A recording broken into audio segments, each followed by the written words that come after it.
কবি শুধু শুধু বলেন নাই, এসেছিলে তুমি, কেঁদেছিলে তুমি, হেসেছিল ভুবন, এমন জীবন করিবে গঠন, হাসিবে তুমি, কাঁদিবে ভুবন। চলে যেতে হবে, কে কখন যাব এটাও জানি না। এমন না যুবক ভাবে যে আমি বুড়া হয়ে মরব, না না না না, আসার সিরিয়াল আছে, যাওয়ার কোনো সিরিয়াল নাই। ফেরেশতারা এই জন্যই আল্লাহকে বলছিলেন, এত সংখ্যা কেন বানাইছেন, দুনিয়াতে জায়গা নেবে না। আল্লাহ বলছে জাআলতু লাহুমুল মাউত, আসবে যাবে, জায়গার অভাব হবে না। আজকে দুনিয়াতে জায়গার অভাব নাই। মানুষ 750 কোটি হইলে হবে কি, দুনিয়াতে জায়গার অভাব নাই। যান দুনিয়া ঘুরতে থাকেন, জায়গার অভাব নাই, জায়গার অভাব হবে না দুনিয়াতে। কে কখন যাব জানি না, নারী কখন যাবে সেও জানে না। সত্য এটাই, চির সত্য এটাই, 1 মিনিটের নাই ভরসা, এটাই সত্য। 1 মিনিটের ভরসা কারো নাই। না যুবক বলতে পারবে, না বৃদ্ধ বলতে পারবে, না নারী না পুরুষ, না ধনী না গরিব, না শাসক না শাসিত, না ক্ষমতাবান না দুর্বল, কেউ বলতে পারবে না 1 মিনিটের ভরসা। এটাই বাংলাদেশে মানুষ আল্লাহ প্রমাণ করছেন, যে লেখছে সে গাইছে, তার উপরে সত্যায়িত হয়েছে। ফিরোজ শাহী লেখছে, সে গাইছে, এই গানের কানের ভিতরে আল্লাহ তাকে উঠে আনিছে। সেই গান গাইতে গাইতে মারা গেছে। জান উঠে দেখেন নেটের ভিতরে, সত্য এটাই। চলে যেতে হবে, প্রস্তুতি নিবে, গর্বে তো কানে এই ধ্বনি আসবে, যেটা আমি শুনাইলাম। কবরের কাছে লাশ গেল, এই ধ্বনি আসবে। কবরের ভিতরও ধ্বনি আসবে, নামকা নাউমাতিল আরুস, নতুন দুলার মতো ঘুমায় থাক, কিয়ামতের দিন সকালে তোকে উঠাবো। আর এটাই সত্য, কিয়ামতের দিন সকালে ফেরেশতা উঠাবে, তো ওলি আল্লাহ বইলা উঠাবে, কুমিয়া ওলি আল্লাহ, আল্লাহর ওলি উঠো, উঠবে। চোখ ডলতে ডলতে উঠবে, চোখ ডলতে ডলতে উঠবে, আর জিজ্ঞাসা করবে কাঁচা ঘুমের থেকে কেন উঠাইলা? বলবে কিয়ামত হয়ে গেছে। কোথায় যাব? বলে তাহতা আরশির রহমান, আল্লাহর আরশের নিচে যাবে। ফুতুরুকুম ইয়াবরুদ, তাড়াতাড়ি চলো, নাস্তা ঠান্ডা হইতেছে। যাবে আমনা সামনা, বসবে, নাস্তা খাবে, জান্নাতের মাছের কলিজার কাবাব আর জান্নাতের রুটি খাবে। আর আমল নামা উঠতে উঠতে ডাইন হাতে চলে আসবে, আর চিৎকার দিবে, ওয়া আম্মা মান উতিয়া কিতাবাহু বিয়ামিনি, তখন চিৎকার দিবে খুশিতে, হা উমকুরা উ কিতাবিয়া। একজন আরেকজনকে আমল নামা দেখাবে, দেখ আমি কত নম্বরে পাশ করলাম, দেখ আমাকে কোন জান্নাত দিল, সব ডিটেলস লেখা থাকবে। ফেরেশতা এসে বলবে গাদা উকুম ফিল জান্নাহ, দুপুরের খানা জান্নাতে খাইতে হবে, জলদি করো। ওইখান থেকে উঠবে, নূরুহুম ইয়াসআ বাইনা আইদিহিম ওয়া বিআইমানিহিম, সমস্ত ওই দিন বুঝে আসবে উজু করার মজা। আজকে তো বুঝে আসে না, আজকে তো বসে বসে টেলিভিশন দেওয়া বুঝে আসে। আজকে তো বইলা বেড়াই আমি তো ব্যস্ত, দোকানে আসি, দেখেন না আল্লাহ বিবেক বুদ্ধি দেয় নাই আপনাদেরকে? তাবলিগালারা যে হাতে ধরে পায়ে ধরে, ওলামায়ে কেরাম জুমার দিন সব জায়গায় হাতে পায়ে ধরে বুঝায়, আর আপনি জবাব দেন দেখেন না দোকানে, দেখেন না ডিউটি করি, এক একজনে এক এক রকমের বাপ নিয়া ভঙ্গি নিয়া বলে, দেখেন না আকল বুদ্ধি কিছু নাই, চলে আসছেন অফিসে। কেননা চলে যেতে হবে। গরিব গরিব দাড়ি, গরিব গুরবতের ভিতরে, দারিদ্রতার ভিতরে, যুবক যৌবনের ভিতরে ভাবা উচিত। গরিব দারিদ্রতার ভিতরে ভাবা উচিত, নারী নারীত্বের ভিতরে ভাবা উচিত, পুরুষ পুরুষত্বের ভিতরে ভাবা উচিত, হাটওয়ালা হাটে বসা ভাবা উচিত, বাজারওয়ালা বাজারে বসা ভাবা উচিত, অফিসওয়ালা অফিসে বসা ভাবা উচিত। হাজারো কাহিনী আছে, নিজের অফিসে বসা নিজে জান দিছে, ওইখান থেকে আল্লাহ তার চেয়ারের থেকে তাকে উঠে আনিছে। সিসি ক্যামেরা সব ওপেন ছিল, খোলার পরে মালাকুল মউতকে আসতেও দেখে নাই, যাইতেও দেখে নাই, কিন্তু সে চলে গেছে। এটাই সত্য। বিদা আমার কথা শুরু এটা ছিল, কে কোথায় বাস করে এটা আল্লাহর বিষয় না। আল্লাহর বিষয় হলো জীবনটা গড়ল কতটুকু, প্রস্তুতি আসলাম আর চলে গেলাম, এরকম হবে না। তা ভুল ধারণা, আর আমার হিসাব কিতাব হবে না, এটাও ভুল ধারণা। লাতুসআলুন্না আনিন নাঈম, কোরআন আমাদেরকে বুঝায়, আল্লাহ বুঝায়, রসুল বুঝায়, বাধ্য করে না। মাঝে মাঝে বাধ্য করে দেখায় আল্লাহ। 2020-এ দেখাইছিল বাধ্য করা, যে কারো চেহারা আমি দেখতে চাই না, বাহির হবি তো চেহারা টাইকা বাহির হবি, আমরা সব মাস্ক পড়া বাহির হতাম, ঠিক না? আল্লাহ বাধ্য করছিলেন, অফিসে যাবি, যেইখানে যাবি, তোর চেহারা দেখতে চাই না, ঢাকবি তারপরে যাবি। আল্লাহ বাধ্য করছিলেন 2020 করুণা দিয়া, ওই আল্লাহ পারে। যে আল্লাহ আকাশ খুঁটি ছাড়া দাঁড় করাইতে পারে, 3.5 আইতা মানুষকেও কানে ধরে নাচাইতে পারে না? পারে না? হ্যাঁ, কি আপনাকে ওইখান দিয়ে মানে খুঁটি লাগায় রাখছে আকাশে? হ্যাঁ, কোথায় আছে খুঁটি আকাশের? তারাউনাহু বিগাইরি আমাদ, কোথাও খুঁটি নাই। যে আল্লাহ আকাশকে দাঁড় করাইতে পারে খুঁটি ছাড়া, দুনিয়ার থেকে 13 লক্ষ গুণ বড় সূর্যকে ভাসমান চালাইতে পারে আকাশের ভিতরে, ওই আল্লাহ সব কিছু পারে। শতবার বাংলাদেশে ভূমিকম্প আসছে, কোনো বিপর্যয় আজ পর্যন্ত ঘটে না। আমার বিশ্বাস কিছু পরিবেশ যদি আমরা ধরে রাখতে পারি, তাহলে কোনোদিন বাংলাদেশে বিপর্যয় ঘটবে না। আমি জানি না কেন আমার শিক্ষিত লোকগুলা, সুশীল সমাজ যারা বলে, তারা কেন এটা নিয়ে ভাবে না। এই গত কয়েকদিন আগেও বাংলাদেশে ভূমিকম্প আসছে, বাংলাদেশে 6.7, ঠিক না? 6.7, কিন্তু কোনো বিপর্যয় ঘটে না। কিন্তু তারই কয়েকদিন পরে পাকিস্তানে ভূমিকম্প আসছে 6.1, সারা এলাকাকে কাঁপায় থুয়ে গেছে, পুরো এলাকা মাটির সাথে মিশে গেছে। একই জায়গায় 36 জনের উপরে মারা গেছে, আমাদের ছিল 6.7, কোনো বিপর্যয় নেই। এটা তো কমই। আমাকে দুনিয়ার ইতিহাসে দেখান, দুনিয়ার ইতিহাসে দেখান।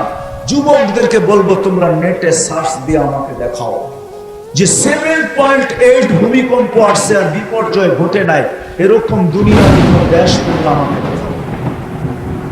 যদি দেখাইতে পারো, যদি দেখাইতে হয়, তাহলে বাংলাদেশ দেখাইতে হবে। 7.8 ভূমিকম্প আসছে 4 থেকে 5 বছর আগে, 31 নাইটের পরের দিন রাত্র 5:05, 31 নাইটের পরের দিন।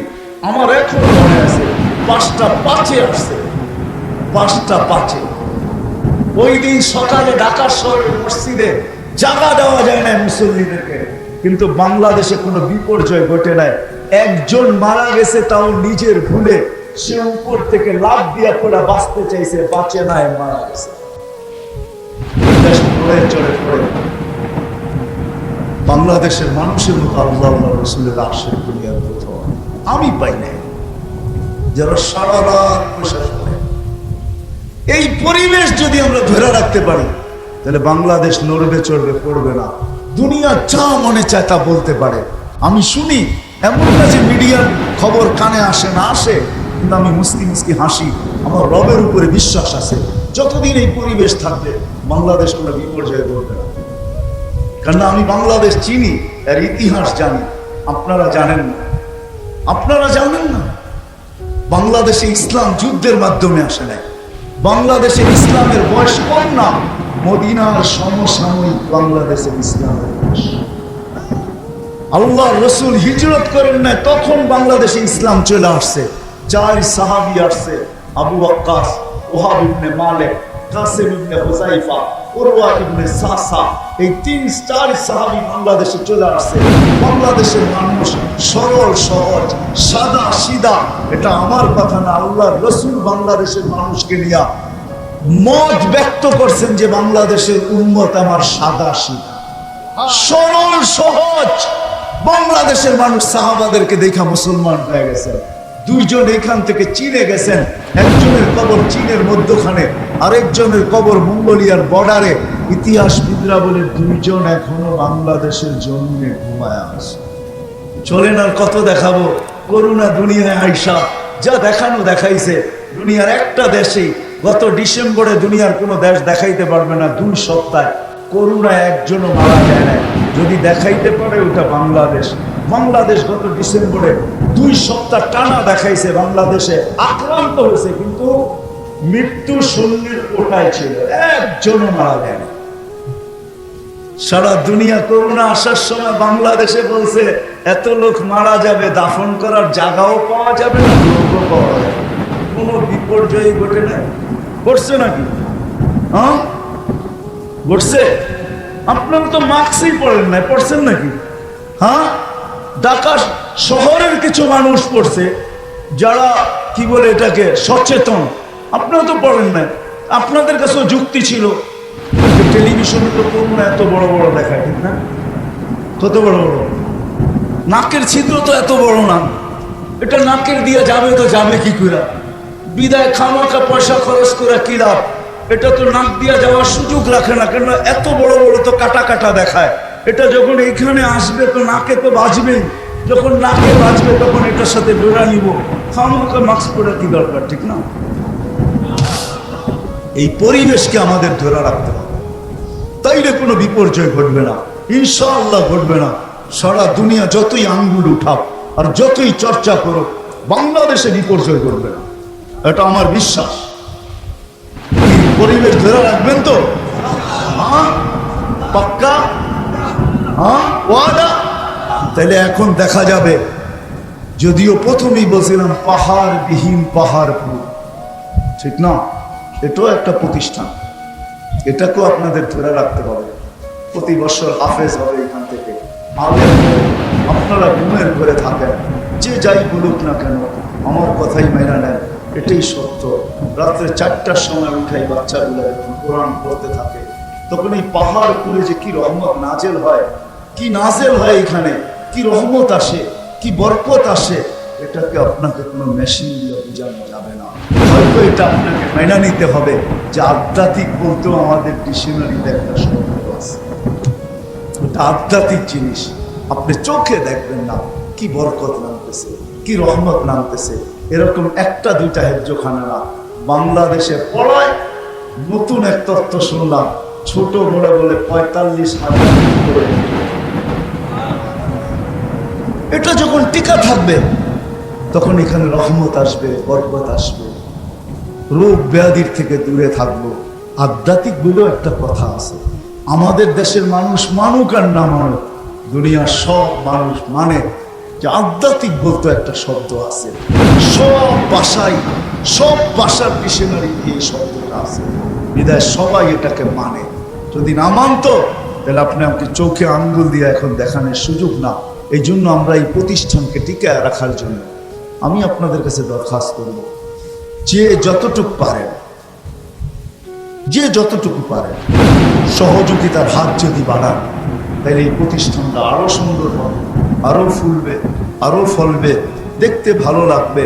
একদিন দেখবেন বিরাট একটা প্রতিষ্ঠানে এটা রূপান্তরিত হবে। এটার জন্য কে কে সাহায্য করতে রাজি আছেন দেখি? কে কে? অল্প কয়েকজন হাত উঠাইলেন, আমরা নাম টাম লেখাবো না, কি করবো? যে যা পারেন নগদ, বা যদি বাকি লেখাইতে চান তো লেখা দেন, আর নগদ যতটুকু পারেন এখানে দিয়া যান। হোসেন মিয়া 20,000 টাকা, মাশাআল্লাহ, আল্লাহ কবুল করুন। দুনিয়া আমাকে দেখান, বুলবুল যখন আসছে দুনিয়ার ইতিহাসে দেখান 10 নম্বর বিপদ সংকেত কোথাও উঠায় দিছে আর কোনো বিপর্যয় ঘটে নাই। আবহাওয়াবিদদের কাছে 10-এর উপরে কোনো বিপদ সংকেত নাই, আছে কি? আছে নাকি? 11, 12, টপ 10, ঠিক না? 10-এর উপরে নাই, 10 পর্যন্ত উড়াইয়া দিছে মহা বিপদ সংকেত। যখন বুলবুল আসছিল, হায় হায় হায়, বাংলাদেশে কোনো বিপর্যয় ঘটে নাই। দেখান দুনিয়ার কোথায় ঘটে নাই, দুনিয়ার কেউ দেখাইতে পারবে না, বাংলাদেশ দেখাইতে পারবে না যে কোনো বিপর্যয় ঘটে। আপনারা তো এখানে ছিলেন, ঠিক না? বুলবুল যখন আসে, যেই রাত্র আসছে, যেইখান দিয়ে বাংলাদেশে ঢুকছে, আমি বুলবুলের নিচে বসে বসে দেখতেছিলাম যে এটা 4 আঙ্গুল লম্বা না 6 আঙ্গুল না 1 বিঘা না 1 হাত। আমি তখন পাথর গাঁথা ছিলাম, পাথর গাঁথা, বরগুনা পাথর গাঁথা, যেখান দিয়ে সর্বপ্রথম বুলবুল ঢুকছে। আমার মাথার উপরে 7-8টা টিন ছিল, আমাদের তাবলীগের জোর চলতেছিল, আমরা দুপুর বেলা ইস্তেমা জোর মুনাজাত করে ছেড়া দিছি। আমি ঢাকা আসবো তো আসবো কি করে, আমি বলছি যা হয় এখানেই থাকবো। আমার সাথে যারা ছিল ওইখানেরও কিছু লোক তৈরি হয়ে গেছে, আপনাকে একা রেখা যাবো তো যাবো কি করে, যা ঘটে এখানেই ঘটবে, আমরাও এখানে থাকবো।